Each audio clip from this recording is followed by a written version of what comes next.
Connaissez-vous la jeune cuisinière Paulmier, Madeleine Paulmier? Bon, pas trop de suspense, tout est écrit dans le titre de la vidéo. Aujourd'hui, on va se pencher sur une petite douceur qui est loin d'être méconnue, la Madeleine. Vous savez, ce petit gâteau bombé, doux en bouche qui accompagne souvent votre thé ou votre café. D'ailleurs, c'est peut-être votre petite Madeleine de Proust. Et là, la boucle est bouclée. Préparez votre départ au XVIIIe siècle. Nous partons pour la Lorraine. Alors, prenez votre meilleure boisson chaude, allons tremper notre Madeleine.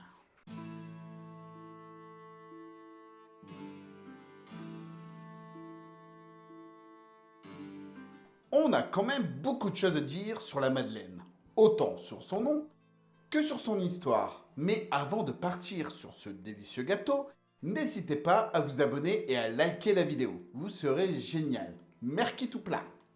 Comme souvent beaucoup de recettes à succès, son invention est, disons, débattue. Avant de partir sur la légendaire Madeleine de Commercy, faisons un saut dans le Moyen Âge.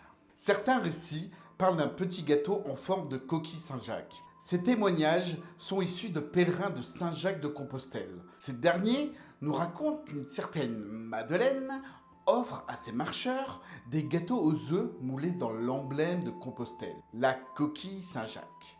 D'autres récits racontent que le chef de cuisine Jean Avis, travaillant pour Talleyrand, a créé lui-même cette douceur sucrée. Ce cuisinier est surtout connu pour avoir perfectionné la célèbre pâte à chaud. Oui, pâte à chaud, qui par déformation donnera la pâte à choux. Bref, revenons-en à notre Madeleine Paulmier. Avant de parler d'elle, on va devoir s'approcher du beau-père de Louis XV, Stanislas Leśnicki. Ce dernier est né en 1677 et nous quitte en 1766, à Lunéville. Il fut roi de Pologne 2 fois, et ça, c'est pas courant. Puis, sans trop rentrer dans les détails, il devient duc de Lorraine.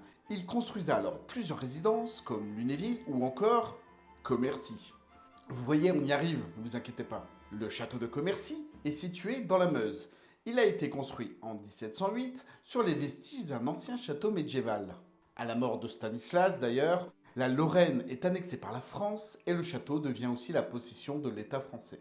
Mais avant qu'il meure, ce Stanislas, qui adore son château de Commercy, propose régulièrement des dîners, où par exemple, il invite le philosophe Voltaire ou encore Madame de Châtelet. C'est d'ailleurs au cours d'un dîner qui se passe en 1755 que Stanislas apprend qu'une querelle se produit dans les cuisines du château entre l'intendant et le cuisinier. Ce dernier par rage se barre en jetant son tablier. Voilà le duc dans une mauvaise position.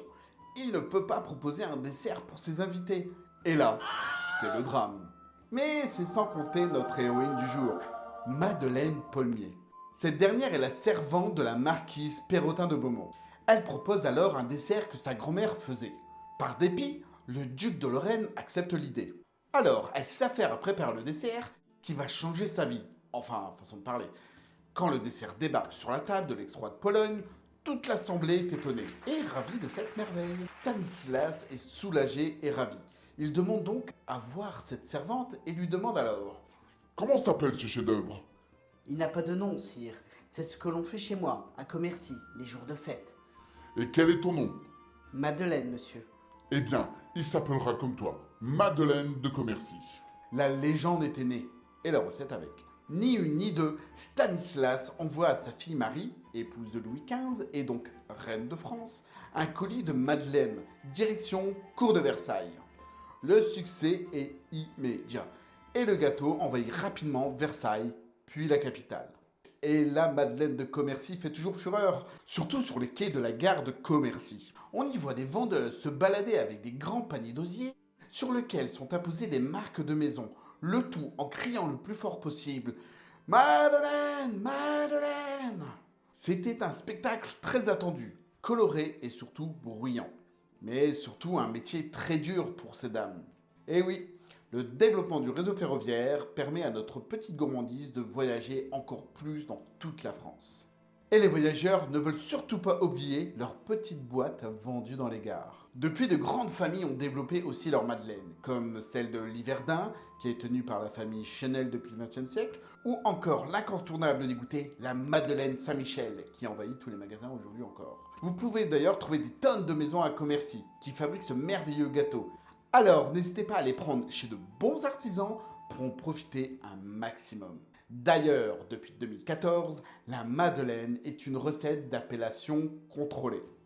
À notre époque, la réputation de la mayonnaise a d'ailleurs passé les frontières. En Espagne, ils sont connus sous le nom de Magdalena, en Turquie, ils sont appelés Madelina, et au Portugal, ils sont les Madalenas. Chaque pays y a ajouté sa propre touche. Dans certaines régions d'Espagne, par exemple, ils sont aromatisés à l'huile d'olive et recouverts de sucre. Finissons avec cette anecdote, et pas des moindres.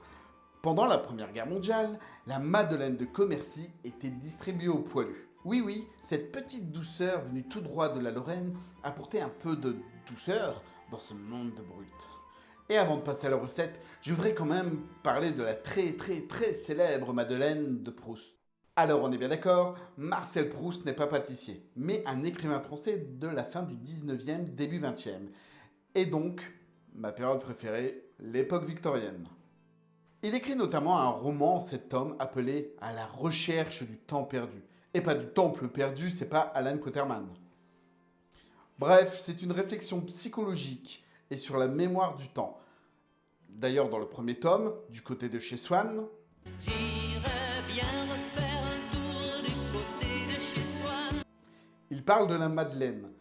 Il écrit en résumant Et tout d'un coup, le souvenir m'est apparu. Ce goût, c'était celui du petit morceau de madeleine que le dimanche matin, ma tante Léonie m'offrait après avoir trempé dans son infusion de thé ou de tilleul.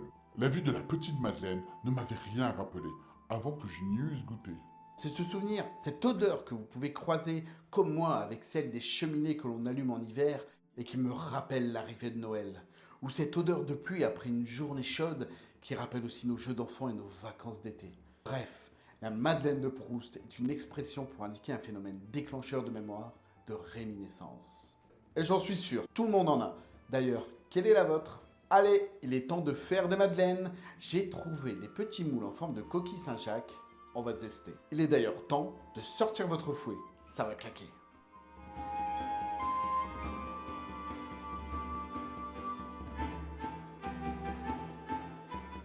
Allez, c'est parti mon kiki. On va commencer à séparer les jaunes des blancs.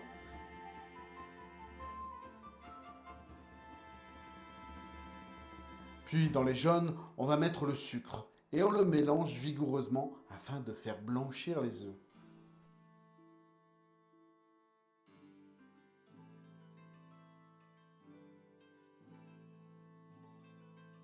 Puis faire fondre le beurre. Bon, vous pouvez aussi le faire avant, il n'y a pas de problème. Puis mélanger le tout, sauf le blanc, vous avez compris.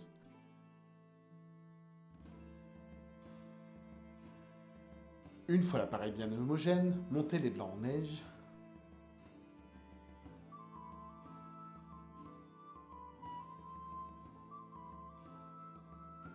Et les joindre délicatement au reste du mélange.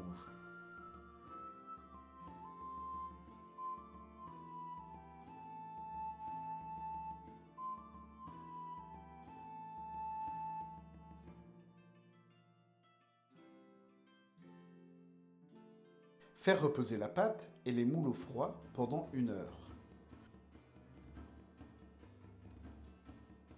A few moments later. Elles sont belles mes coquilles Saint-Jacques. Je suis sûr que vous êtes jaloux. Mettez de la pâte aux 3/4, et pas comme moi où j'en ai mis trop.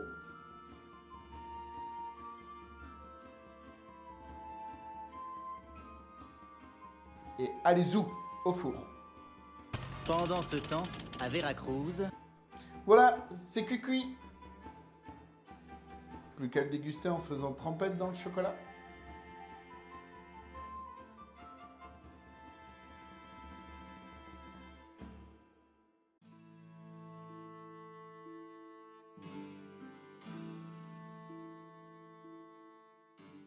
J'espère que ces petites madeleines vous feront plaisir à vous et à votre entourage. Elle est un symbole de convivialité. On adore tremper sa petite madeleine dans une boisson chaude. Qu'elle soit allongée, ronde ou en forme de coquillage, elle a su conquérir le cœur des petits et des grands. Alors, quelle est votre recette préférée? Laissez-moi un commentaire. Pour en finir avec ce gâteau, on va un peu parler de l'expression « pleurer comme une madeleine ». Elle est surtout utilisée pour dire qu'on pleure à chaudes larmes, et même de façon excessive. Mais d'où vient-elle? Elle remonte à l'époque de Jésus. Vous savez, Jésus. Ce dernier rencontre une prostituée super connue, Marie-Madeleine. Alors, j'arrête tout de suite cette hérésie, mais sans trop rentrer toujours dans les détails, elle l'était pas vraiment. Elle était le mélange de plusieurs personnages, mais celle qui nous concerne, elle l'est pas. Il existe une scène qui est décrite dans la Bible expliquant que Marie-Madeleine pleure toutes les larmes de son corps à tel point qu'elle a pu laver les pieds de Jésus. D'ailleurs, elle le sèche même avec ses cheveux, ouvre ses pieds de baisers et le parfume.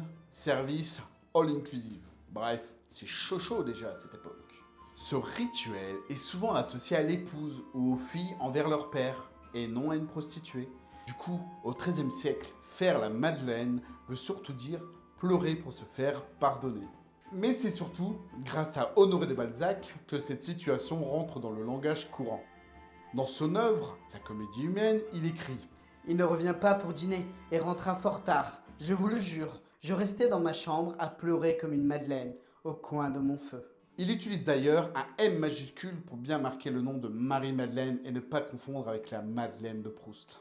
Voilà, j'espère que cette vidéo vous a plu, que vous allez pas trop pleurer en mangeant une petite madeleine. Vous savez, cette madeleine qui vous rappelle un moment tendre de votre enfance. Merci à tous de me suivre. La prochaine vidéo sera un nouveau format que je ferai de temps en temps. J'espère que cela vous plaira. Et je vous rassure, ou pas, on reste tout de même dans l'histoire de la cuisine. Allez, je vous fais des bises les histoclines curieux.